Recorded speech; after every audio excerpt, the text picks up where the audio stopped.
ఆంధ్రప్రదేశ్ చరిత్రలోనే అత్యధిక కాలం, అత్యధిక దూరం సాగిన పాదయాత్రకు ఫుల్ స్టాప్ పడబోతుంది. సంకల్పయాత్ర ముగింపు దశకు వచ్చింది. ఇచ్చాపురంలో అత్యంత భారీ స్థాయిలో నిర్వహించబోయే బహిరంగ సభ ద్వారా ప్రజా సంకల్ప యాత్రకు స్వస్తి పలకాలని జగన్ నిర్ణయించుకున్నారు. సంక్రాంతికి ముందే పాదయాత్ర ముగిసిన తర్వాత ఆయన విదేశీ పర్యటనను బయలుదేరబోతున్నారు. ముఖ్యంగా యూకే, యుఎస్ లో జగన్ పర్యటన కొనసాగుతుందని సమాచారం. సుమారు 10 రోజుల పాటు ఆయన పాదయాత్ర ముగిసిన తర్వాత విదేశాల్లో పర్యటన ఉంటుందని, విదేశీ పర్యటన తర్వాత మళ్లీ బస్సు యాత్ర ద్వారా జనంలోకి నడిచేందుకు జగన్ సన్నాహాలు చేస్తున్నారని వైసీపీ శ్రేణులు చెబుతున్నారు. వైసీపీ నేతలు తాజా సమాచారం ప్రకారం జనవరి 20వ తారీఖు నుంచి బస్సు యాత్రకు జగన్ సిద్ధమవుతున్నారని ప్రచారం చేస్తున్నారు. ఈసారి ఏకంగా చంద్రబాబు సొంత నియోజకవర్గం కుప్పం నుంచి బస్సు యాత్రను ప్రారంభించేందుకు జగన్ సిద్ధమవుతున్నట్లు చెబుతున్నారు. అదే జరిగితే ఇదొక రాజకీయ ఆసక్తికర అంశం అవుతుంది.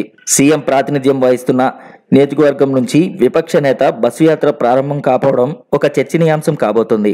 ఇప్పటికే కుప్పంలో తనపై వ్యతిరేకత ఉందంటూ చంద్రబాబు తాజా జన్మభూమి సభలో కామెంట్ చేశారు. ఇదొక ఆసక్తికర అంశంగా కనిపిస్తుండగానే కుప్పాన్నే ఇప్పుడు జగన్ ఎంచుకోబోతుండడం మరింత చర్చనీయాంశం అవుతుంది. సుదీర్ఘ కాలంగా కుప్పంలో తిరిగిలేని రీతిలో ఏకచక్రాధిపత్యం ప్రదర్శిస్తున్న చంద్రబాబుకి వచ్చే ఎన్నికల్లో కొంత ఇబ్బందికర అంశంగా ఈ పరిమాణాలు ఉంటాయి. అయితే జగన్ చేస్తున్న ప్రయత్నాలు ఎన్ని చేసినప్పటికీ కుప్పంలో మాత్రం చంద్రబాబుకి అడ్డుకట్టగా వేయలేనన్నది అజాస్యం అనే అభిప్రాయం బలంగా ఉంది. అయినప్పటికీ తెలుగుదేశం పార్టీ అధినేత దృష్టిని కుప్పం వైపు మళ్లించేందుకు, కుప్పం మీద కేంద్రీకరించేలా చేసేందుకు ఈ వ్యవహారం ఉపయోగపడుతుందని భావిస్తున్నారు. మొత్తానికి ఏదేమైనా 20వ తారీఖు నుంచి కాకపోయినా జనవరి నెలలోనే ప్రారంభం కాబోతున్న జగన్ బస్సు యాత్ర మొత్తంగా నెల రోజుల పాటు సాగే అవకాశం ఉందని చెబుతున్నారు.